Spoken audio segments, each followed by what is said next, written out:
took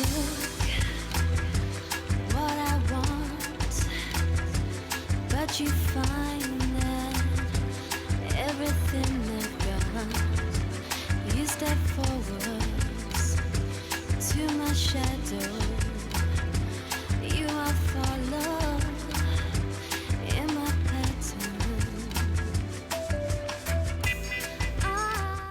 Hello, and welcome to the Ladies' Room. It's my honor today to have Gail Pellett as my guest. She's the producer, writer, director. You've done 9 documentaries. You were nominated for 3 Emmys. At least. You have Right. so many awards, too many awards to list. It would take the whole show, but the National Academy of Arts and Education, you have the gold, the silver, the bronze, the every award known to man. And McNeil Lair Report, Bill Moyers for 13 years. You started your own production company, and now you have turned your attention to the Hamptons. Change Hamptons, changehampton.org. That's right. Mhm. So what precipitated that? Well, we started as a group of neighbors and friends, quite innocently, very concerned and bothered by the sound, the noise levels boy. of leaf blowers Yes. in our neighborhood. It was just relentless. They're ubiquitous out here. And we were, I guess, smart enough to know that there were real issues, health issues with the noise levels and decibel levels, Yeah. but also pollution, air pollution from all the stuff that they Yeah. regurgitate up and stuff. So at the same time, of course, we are grown-ups and we are hugely concerned with global warming and the climate crisis yes. and the extinction, the 6th extinction, all the birds, the insects. And so we thought, bees. we need to look at our Yeah. yards. We can act locally. Acting globally seems overwhelming to most people. Yeah. So we decided to focus in and look at yard care and landscapes out in the Hamptons. And we started to do some research. I think the fall of 2021, I wrote a fairly long article called "Our Lawns Are Killing Us." Was And that so, in the East Hampton Star? yes, well, that's when we started to get Yeah. together as a group. And we decided that we would contact the town and try to see if we could ban blowers. But then we discovered that there had already been an effort in the town to regulate them to some extent. And we thought, we don't want to just be about something negative. We want to look at what we can do that is positive. We don't want to be despairing about what's going on with the environment. We want to Encourage act. people. We Yeah. want to act and feel hopeful. So we did a lot more research, and one of the things we discovered was that the noise issue and the particle pollution issue of leaf blowers was just the tip of the iceberg. That what the real issue with leaf blowers is the fact that insects of all kinds, pollinators, bees, native bees, butterflies, moths, hibernate and regenerate in leaf litter over the winter. Yeah. So we started to develop a manifesto about what, in terms of how would we make healthy yards. And we started to focus pretty intensely on the turf lawn as an ecological dead zone that has stolen habitat from wildlife and particularly from pollinators and birds and insects. So we came up with a manifesto initially that, okay, we got to love leaves, we've got to reduce our lawn size, we were very concerned about pesticides and biocides, we've got to stop using those, and we've got to plant native plants because they have evolved with the insect and bird world. They have That's their evolved habitat. to provide the habitat, the Yeah. pollen, the nectar for all of our pollinating insects, but have evolved with native trees and shrubs and plants and grasses.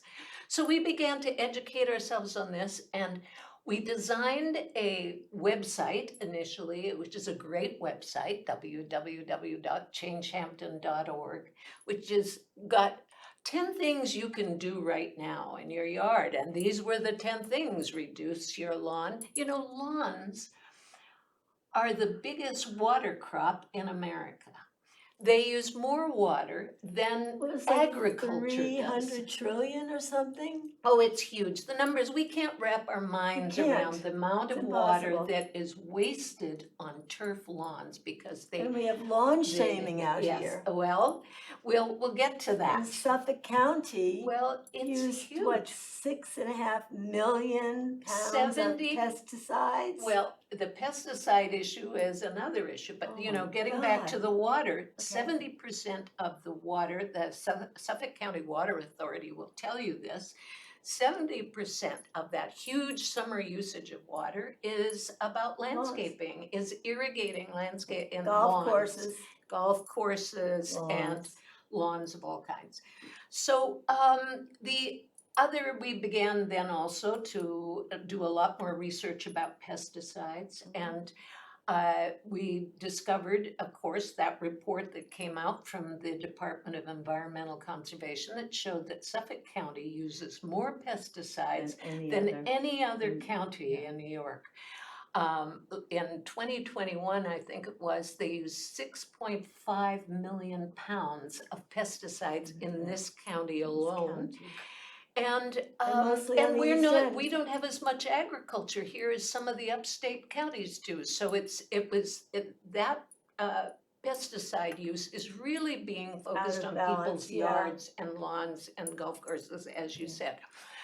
So we began to look at all these issues, and we did the educational website. You can join up, people can go to the website, join up and get It's a our wonderful regular website. newsletters, which are very educational Yeah. and announcements and books and YouTubes and ideas for I what to love do. the list of all the native plants. I love that. Yes, well, so this is the other thing that we did, was that we decided, okay, so we need to, people seem to be afraid of native plants. And what does that mean? You know, they want their gardens, they want their exotic plants, they love their peonies and their roses and all the other things and all the decorative trees. So we said, okay, we need to create a model that would show people that it's not scary, And you it's know, it can beautiful. be gorgeous. Yes. So we started to lobby. First, we lobbied the Energy and Sustainability Committee. They're one of the citizen advisory committees to the town government. And we sort of tried it out and practiced on them and said, okay, we'd like to do a model on town hall property, because that's where it will have an impact, Yeah. right?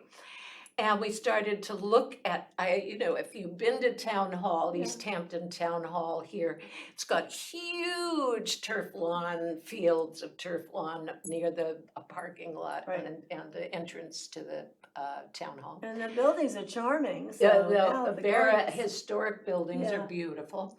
But we said, okay, what if we took one of these parcels of turf lawn and did a model pollinator garden on it?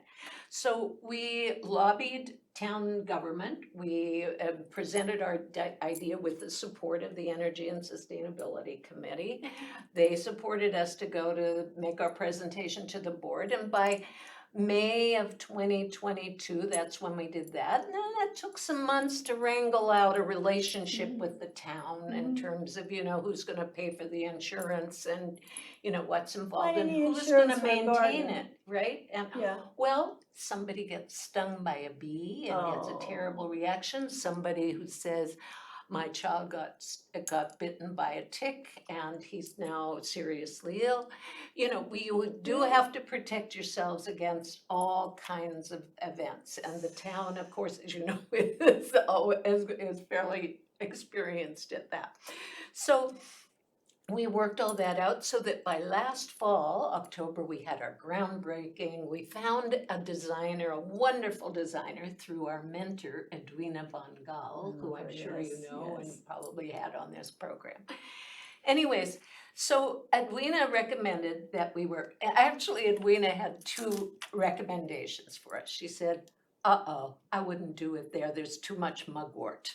You know what mugwort is? This very invasive, local, very native weed.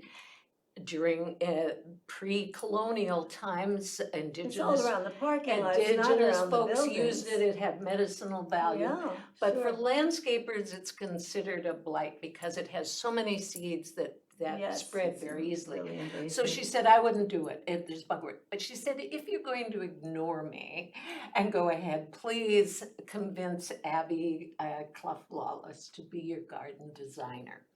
So we convinced Abby to work with us. She's a wonderful designer. She has a company called Farm Landscape Design. Uh-huh. She grew up on a farm upstate, but she does all kinds of gardens and yards.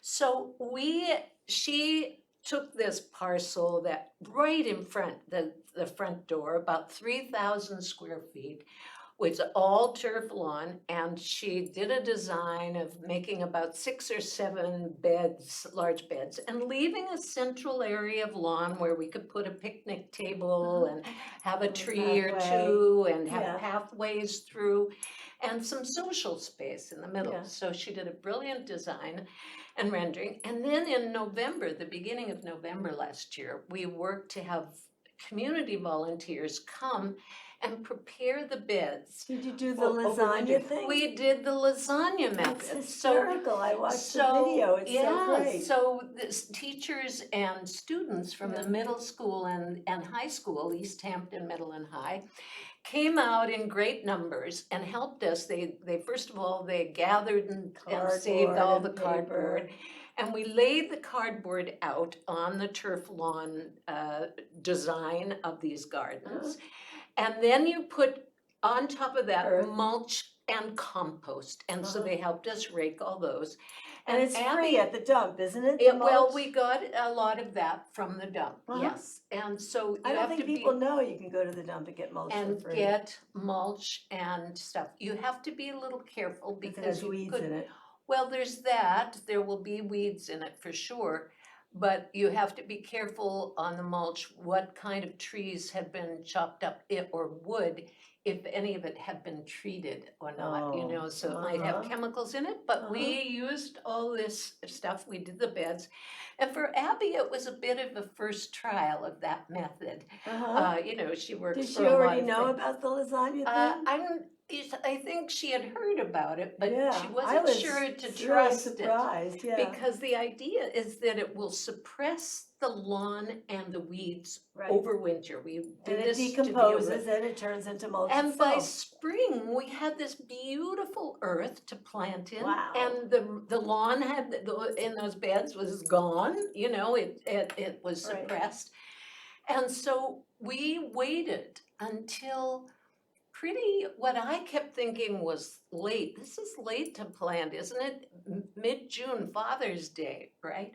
Of No. this year, 23. Yes, of this year, and Abby had ordered all these, this incredible order of native and some cultivars and things. Some plants are chosen to be resilient or deer resistant That's the big because problem. we have a herd of deer on this property at Town Hall. So anyway, so we had again, we had families and stuff. It was Father's Day, so kids brought their parents, and we had a community planting session.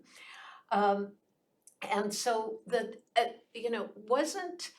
I kept thinking, oh, June, June 12th or whatever it was. Kinda Isn't that late, yeah. late? You would Start think May of 10th, springtime. Yeah, Mother's Day, you And think. Nabby kept saying, no, the warmer the earth gets, the faster this will take off. And you've seen the garden, it is beautiful. Beautiful.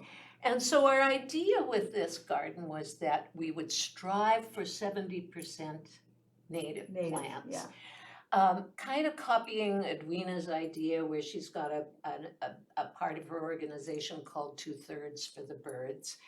And with the idea that you don't want to give up everything. We understand people are quite in love with their peonies. They've been growing them forever. There may be but those they have plants them, you want to yeah. keep.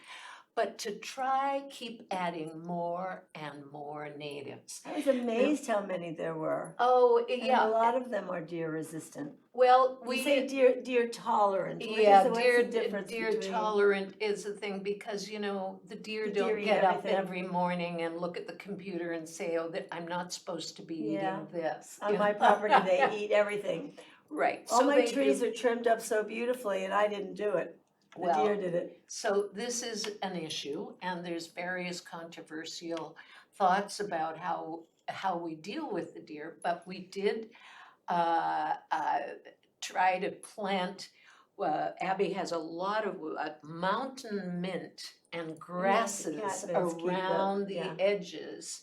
They don't like the smell. Yeah, so that it's theoretically deer, Like a fence. a fence, A yeah, like a natural deer fence. Yeah. There's one set of shrubs that we put in last fall, that the deer kind of nibbled on all winter, and we will maybe try to put up a little low mesh around them this They'll winter just to trim protect the them. shrubs up. But this garden takes a village to make, you know, there were a lot of people who contributed to this. So we had Abby as the designer. We had Eco Harmony, which is the landscaping company of Paul Munoz, a very green landscaping company, do a lot of the heavy lifting. We had donations of trees, you know, from Whitmore. We have Saw like that, 7 yeah. trees that we've put in. And those trees Are they require flowering big trees? machinery to get in and Yeah. real expertise of landscapers to do. And there are other projects they help to plant. You know, we had over 1,500 plants to put in. So they put in part of the plants and the community volunteers put in others and more. And then we had Matt Palumbo from Conserva Irrigation, who came and put in a very sophisticated irrigation system and donated that to us, to the town, to the Fantastic. community. Whitmore's the trees, Fowler's donated some rakes last fall when we were doing the whole mulching business. And of course, many other volunteers. And I should also mention that we've had funders who put up the funds to buy plants and things, although many people have donated their services, we needed to buy plants and things. So the Long Island Community Foundation is one of those grantee organizations, and the J.M. Kaplan Fund. And then a private personal funder of one of our neighbors gave us some initial money to get us going and started at this. And then lots of people who donated and, you know, through the website and stuff. So that's how this all works. You know, we're propagandists also, you know, so we do the educational work continues alongside the garden. So this, getting back to the pesticides business, I brought you a poster of one of our, we put full page ads. I don't know whether the camera can get this without light. I can they hold can it get up it, like yeah. that, yeah, without light. I'm not sure if they can zero in, if they focus in. But it says, we put full page ads in the East Hampton Star and in the Express News. It's called, Do You Really Need These on Your Lawn? And it lists fertilizers, fungicides, herbicides, insecticides, and pesticides.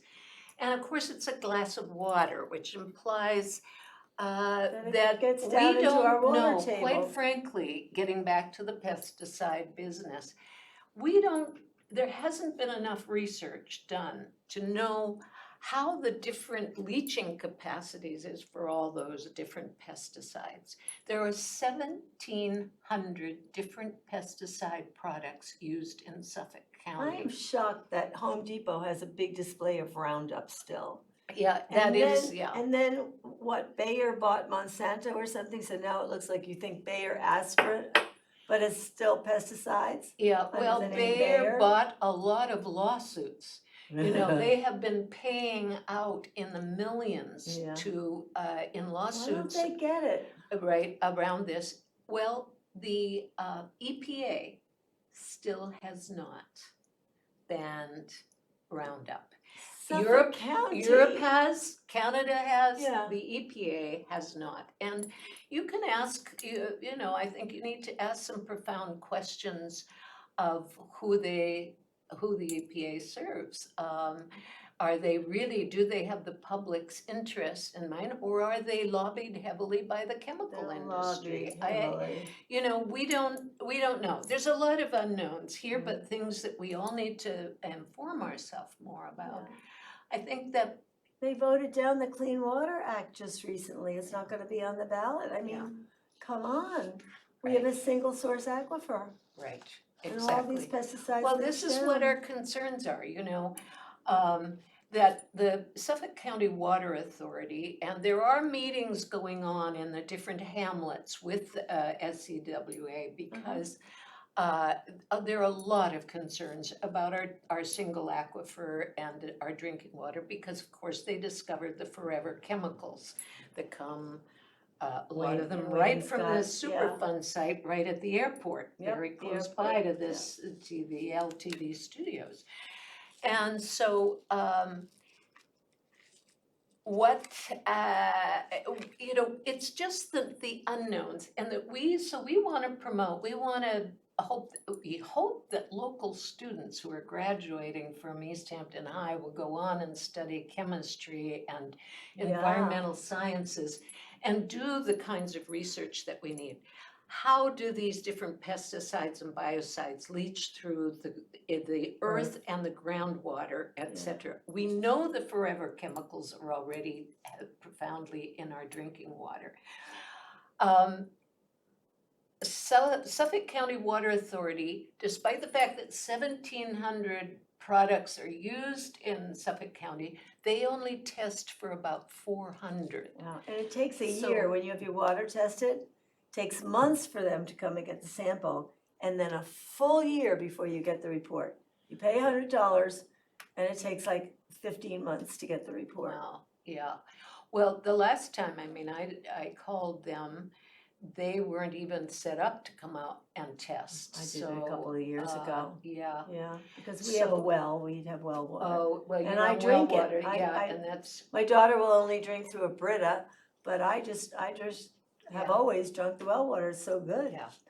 Well, this is what another project that we have, educational project at Change Hampton, is yard to water. We want to make people conscious, that's why we did the full page ads. What you put on your lawn and use in your yard ends up In your in water. our earth, our groundwater, ultimately in our drinking water, and in our estuaries and bays and And ultimately in our marine life. bodies, And of chemicals in course- our bodies causing diseases. So we talk about what it means to create a healthy, non-toxic, biodiverse, and sustainable and resilient Beautiful yard. backyard. And so you do it through planting keystone trees and shrubs and plants and grasses. And let it go Natives. wild. And you can let it grow wild, but because so many properties have been so profoundly disturbed already, Yeah. they usually need Manicured. some help. Yeah. They usually need some help, and there are specific trees and plants that people always sort of want to know about. But I wanted to get back to another educational tool that we have made. You know, we turn out this, you know, wonderful things. It's all on the website. And The it's all on website's the wonderful. website, wonderful things You know what about I loved you- on the website? Where it shows the plants and their root systems. Yes, The root systems are so beautiful. well, this is. I thought it mirrored like a tree was the same size as its roots. But the plants, it looks like the roots are bigger Well, and they're this- beautiful. This is one of the profound reasons for planting natives, native plants and shrubs and trees, is they have, unlike the lawn, which has, It's you so know, shallow. a root system, Yeah. perhaps, you know. You have to not that. water it so much so that it has to go deep for the water. Right, that's one really important notion, if you wanna keep a healthy lawn, is Yeah. stop pesticides and cut Yeah. down the watering. But native plants, they not only sequester carbon, they not only help in the process, the And eco hold the process rain. of phosphorus and Uh-huh. nitrogen, they also filter the water. filter the what, their Yes. deep root systems filter the Like toxins mangroves. out of the earth and out of the water, groundwater Yeah. and stuff. So Amazing. water using through. So we did a What a is this? garden tour. So, okay, so this was a newsletter that we've prepared because Uh-huh. one of the things we want to do in the future is translate our website into Spanish.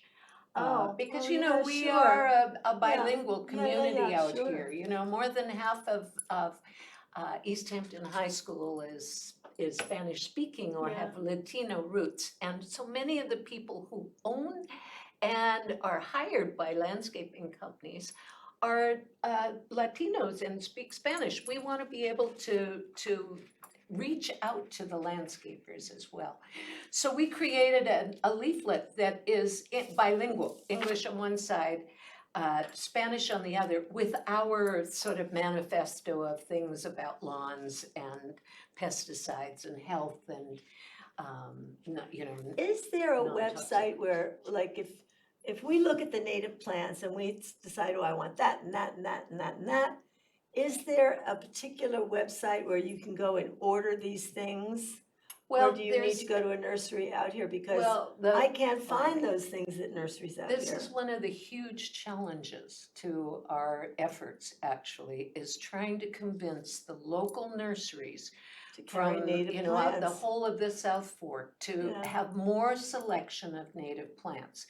Now, they will tell you, oh, we don't have enough demand for it. People are afraid of bees. People are afraid they, you know, whatever. Oh, we There's have all kind, we have those big bees now. Are Yeah. they pollinators, those big ones? I must be, yeah, but I'm not sure they're what big. kind they are, but there are, you know, I don't know, there's something like 25 local native bees. Yeah, we Not have- honeybees, they are an import, they're but still native pollinators, bees are yeah. huge pollinators. So the thing about the nurseries is we regularly in our newsletters, when we're talking about what you might plant, how to plant, what that, we give resources of places where you can send to or up island where there are Right. more, there's available, you know, more selection of native plants, but We more- only have a minute left. Oh, wow, that was so I know, fast. it goes Yeah, so did I talk fast. too You need much? to come back. No, it's so great, all this information. But people can get on the changehampton.org website. Yeah, and join us so and that, see sign all the up, different projects. right, and all the Let your- newsletters are posted there so you can read Let your yard about go wild. Do not Right. cut your lawn so much. Right, Leave the grass on the lawn for fertilizer. Leave the leaves on your lawn. I leave all the leaves in my garden because it keeps it warm in the winter. well, what we do say for people who feel that they can't bear the chaos of a yard or lawn covered in leaves is rake them lightly to your garden beds to use Yeah. as mulch, or Yeah. lightly under your trees, so for soft landings for all those caterpillars and insects in the Yeah, trees. yeah. Because Nature we- is set up to work. Right, because the insects and the bees need, Yeah. butterflies and the birds all need what's in that leaf Yes. litter. Yes, it's such a joy to have you. I want you to come back and talk about Beijing and Haiti and all your projects. Oh, well, I and- brought you, I brought you my book on China. I brought you, Oh. actually, a Change Hampton t-shirt. Oh, thank So, you. That's so great. So love that, and a cap. Oh, my goodness. So Thank there so you go. much. And, Thank you so much. yeah, Anyway, Gail Pellett, thank you. you're amazing. Go see the garden at Town Yes, Hall. please. Get involved with Change Hampton. Do the things you can do in your own yard. No poison. And I'm Judy McDowell. This is the Ladies' Room, and I hope you join us again next week. Thank And you have to you. come back. Thank you for having me. Thank you. Great. It's so great.